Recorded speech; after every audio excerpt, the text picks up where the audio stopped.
Podcasting from a little cabin on a hill, this is the Stacy Westfall Podcast. Stacy's goal is simple: to teach you to understand why horses do what they do, as well as the action steps for creating clear, confident communication with your horses. Hi, I'm Stacy Westfall, and I'm here to teach you how to understand, enjoy, and successfully train your own horses. In this episode, I'm going to explain the foundation for improving steering, which involves becoming very aware of shoulder control. I'll explain the idea that horses don't always follow their heads, and I'll give you an exercise to help you improve your timing with this new awareness. I'd like to thank Equithrive for sponsoring this podcast. Let's get started. The idea that I want to explain is that horses don't always follow their heads. Now, most of us learned early on when we were riding that if we wanted the horse to go to the right, then we'd pull on the right rein. And if we wanted the horse to go to the left, we'd pull on the left rein. And much of the time when a rider pulls on that right rein, it's going to simultaneously pull the head in that direction, and then the shoulders will follow. But here's where some people get confused. Do they always follow? Does the horse's shoulder always follow the horse's head? Picture this. Have you ever been trail riding and realized that there was a tree that was going to pass very close to your right leg? And so you decided to pull the left rein to move the horse to the left. And the horse bent the neck to the left, but your leg still hit the tree? Or maybe you tried riding some kind of a pattern over and over again. Let's just use barrel racing or pole bending as an example.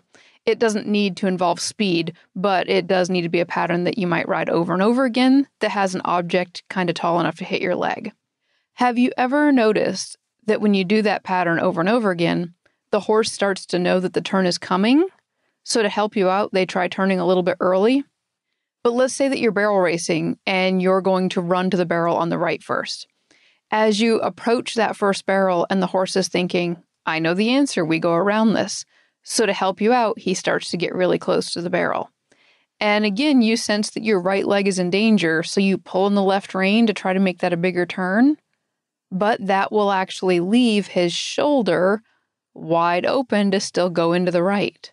And if that happened to you, I hope you were wearing shin guards, because I spent several years with bruises on my shins from this very thing. One more example.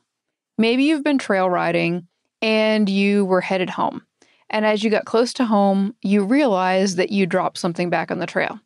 So you turn your horse to go back up the trail, but when you pull on the left rein, you notice that the head comes around to your left leg, but the horse is still headed to the barn. His head is left, but his shoulders are moving in the direction of home. If none of these sound familiar to you, keep on riding. At some point, you'll probably cross paths with a horse that will try this, or maybe you'll notice a more subtle version of this happening. But here's my main point. Horses don't always follow their heads, but they do always follow their shoulders. And this explains how come sometimes when riders are riding past a gate, they can pull the horse's head away from the gate, but the horse's body continues towards the gate or out of the gate. It is easy for riders to get the impression that horses follow their heads because it's the first thing that horses are taught to do when we start them under saddle. And it's the first thing that riders are taught happens when they get on a horse. But it's very interesting because as we advance up through the training, we're actually going to introduce some of the opposite idea, meaning we're going to recognize and embrace the idea that the horse doesn't always follow the shoulder, and we're going to be able to move the shoulder in one direction and the head in the opposite direction. The only way that's possible is because the horse can comprehend it, and the timing and release of when the aids are applied and released matter.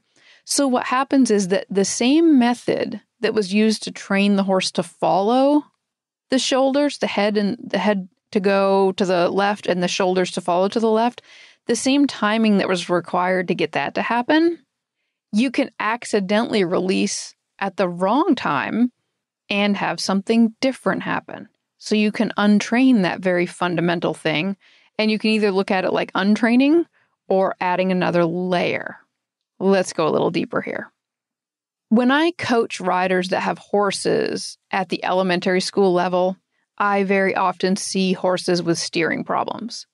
And this often comes from the horse's lack of a higher education. And sometimes it comes from the horse applying grandma's rules. And sometimes it comes from the rider not understanding the release of the aids, and basically they're using what I call self-preservation.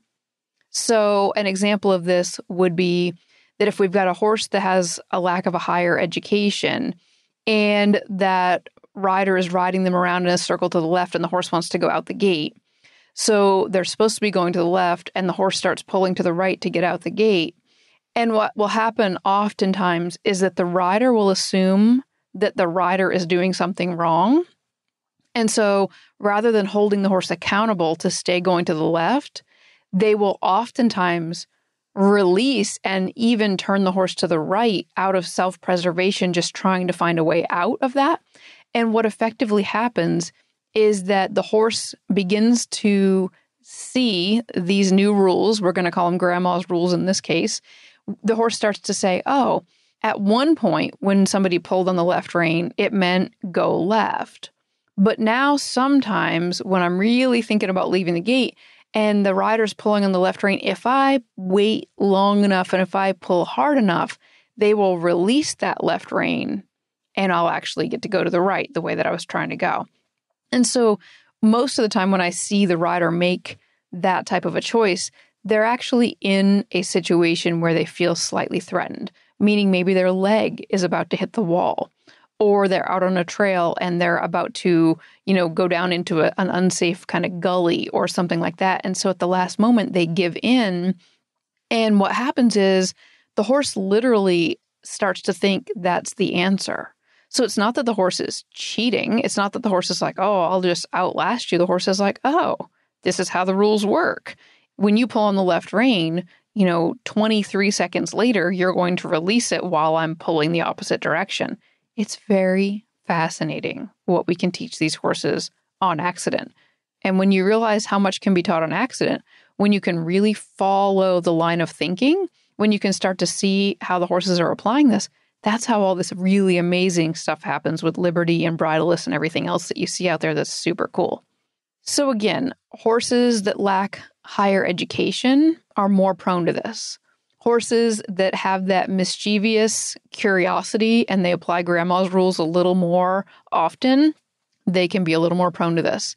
And again, if the rider lacks the understanding, and then especially if they're put in a place where they feel slightly threatened and they have some self-preservation pop up there, then you're really likely to see this combination turn into something a little not so pretty. Now, sometimes riders don't notice these subtle steering problems because they don't ride very specific patterns. So, for example, even when I trail ride, I know I'm not nearly as specific as I am in the arena. Now, the argument can be made that I can make myself more specific by saying, I'm going to make you go through the mud puddle on the left, and I'm going to make you go over the log on the right.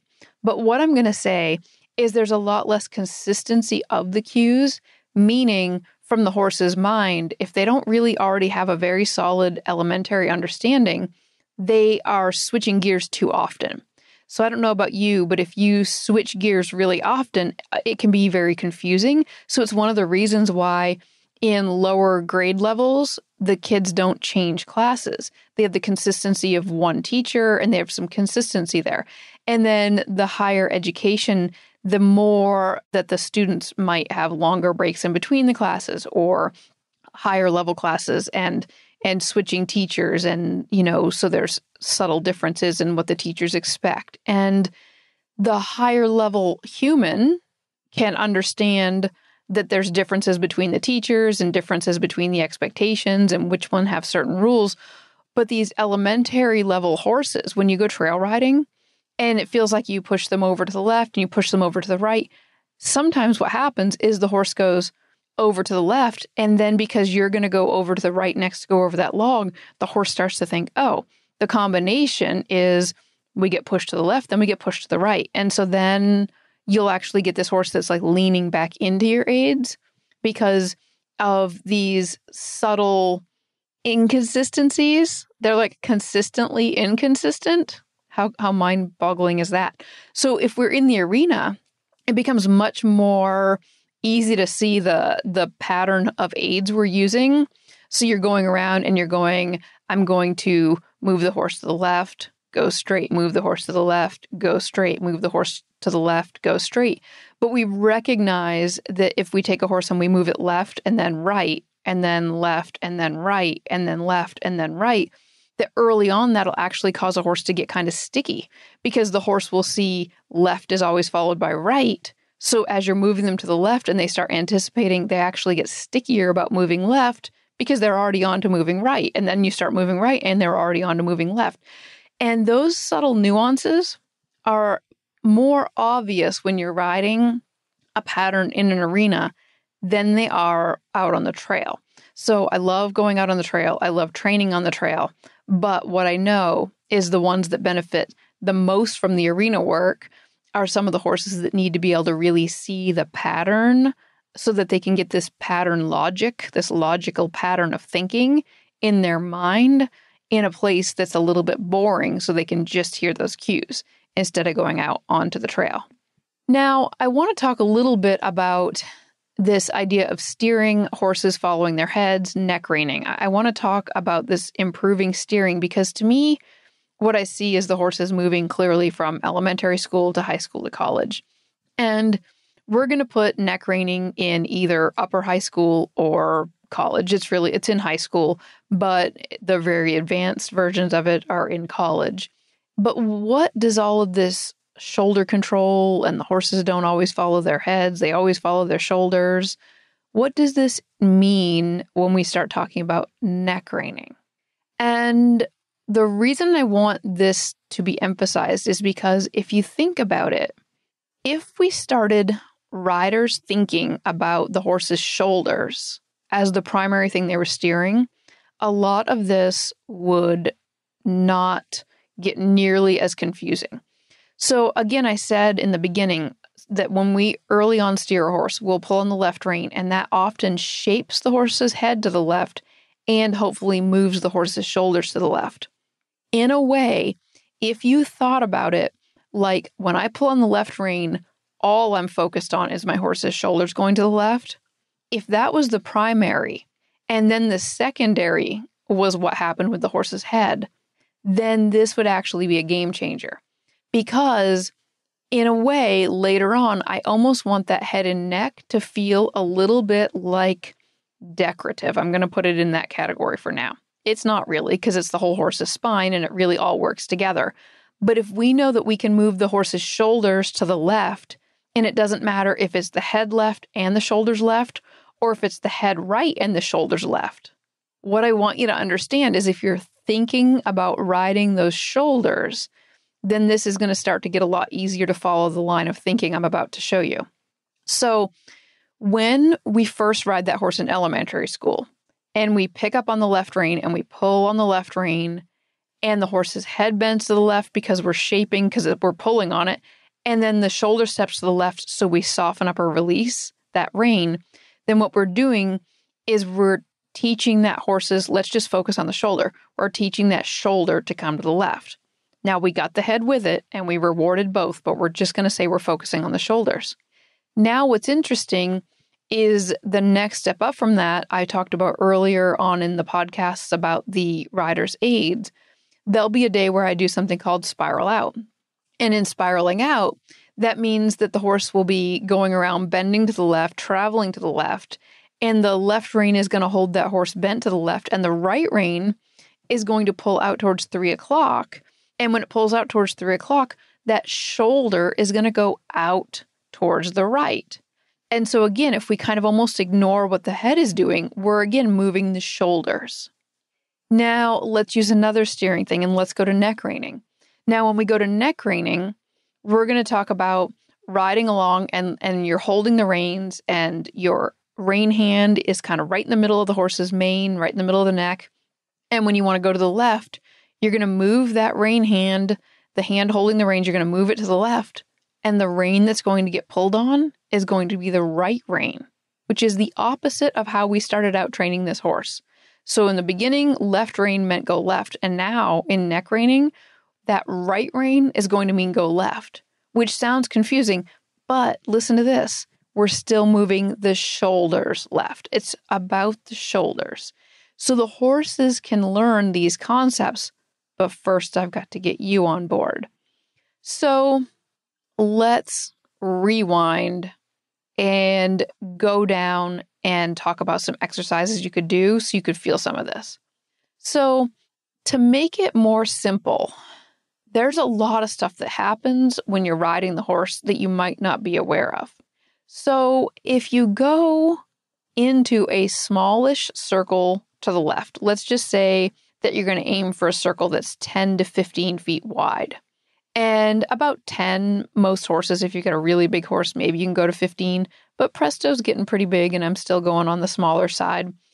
And if you ride that horse in a small circle, 10, 12, 15 feet to the left, and you walk around on that circle, your horse is going to ask a lot of questions.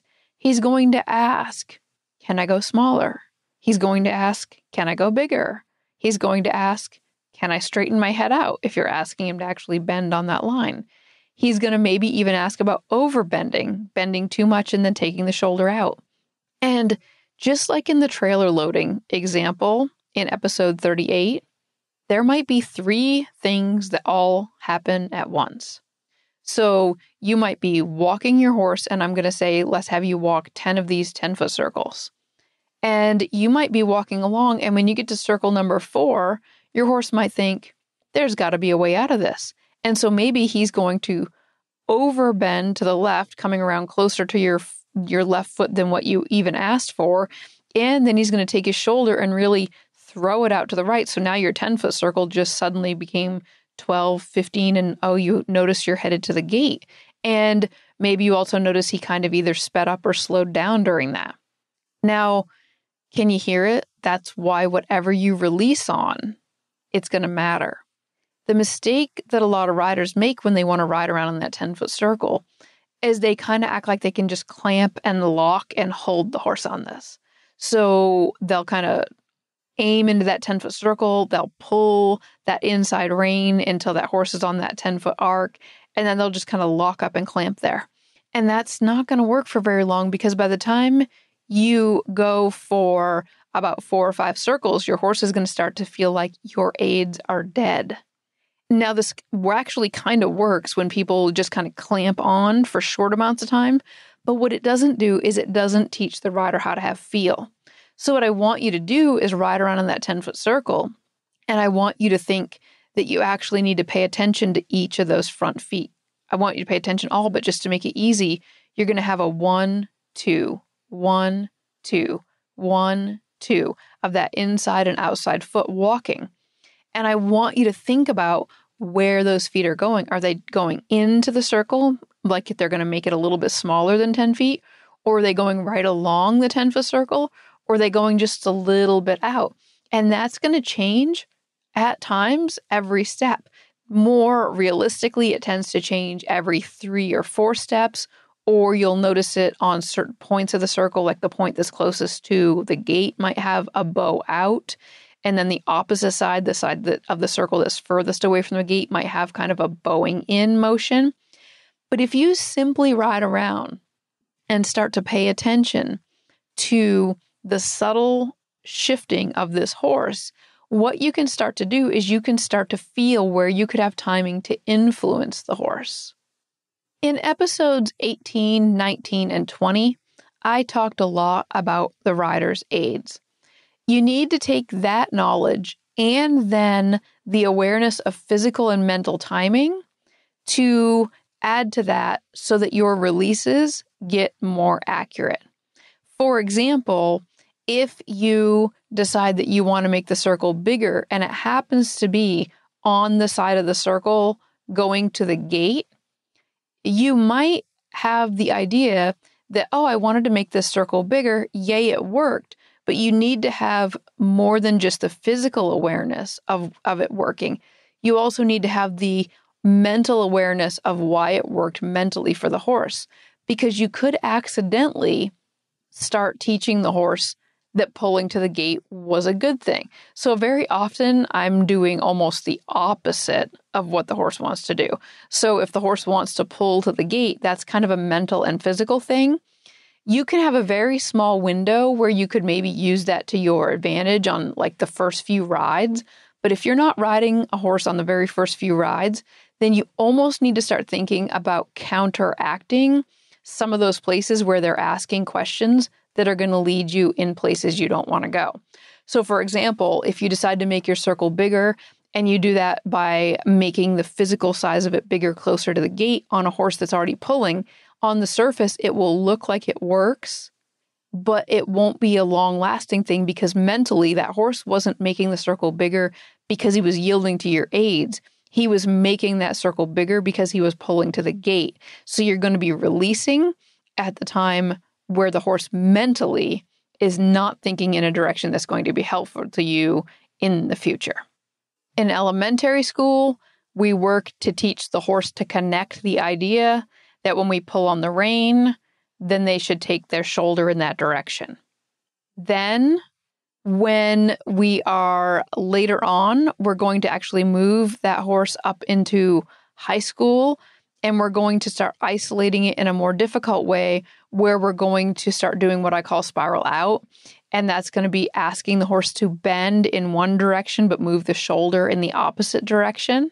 But again, this is about isolating the shoulder. So the horse starts to understand, oh, it's not just about the head going that direction too. It's really about my shoulders. The horse really starts to see that it's not about the head going in that direction. It's actually about the direction of moving the shoulders. And then we're going to be able to eventually get to the point where the horse can neck rein, which means that we can actually lay the right rein on the horse's neck and the horse will move the shoulder to the left and even bend to the left, looking in the direction of travel. It's pretty cool, but it can be really confusing for riders. So the first exercise that I give people to work on when they come to ride with me is I have them reduce all of this down to one rein and both legs used evenly. The rules of this are when they mount up, they're going to ride in a circle. Let's go to the left. They're going to ride in a circle to the left. They're going to lengthen the outside rein just enough that it won't make any contact when the horse bends, but they're still going to hold it in their right hand. And they're just going to park that right hand on the saddle horn or the front of the saddle, depending on what they're riding in. And they're not going to use that right rein, right hand at all. Both legs have to be used evenly, so you can't use the left one to push the horse out or the outside one to push the horse in. You're going to use both legs evenly, and the inside rein is the only rein you're going to have, and you can't push it against the horse's neck. So when I first go over these rules, people are like, whoa, this doesn't seem possible. How can I use one rein? This is definitely maybe going to work to go in, but I have no idea how I'm going to get my horse to go into a bigger circle using these rules. What happens is, if I sit there and hold them accountable for a little while, 5 or 10 minutes, the rider will start to be able to experiment with how they can make this happen. So what happens is, I'll say that I want the horse to bend enough that you can see the left eye. And what happens is the horse is bending enough so you can see the left eye, and the rider thinks the circle's too small. So I'll say, well, if the circle's too small, you have to be able to see the bend of the left. You have to be able to see the left eye.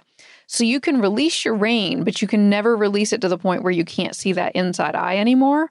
So if you're already to the point where you could just barely see like the edge of the eye and the eyelashes and stuff, then you need to find a different way. Well, the only other thing you have in your toolbox right now are your legs.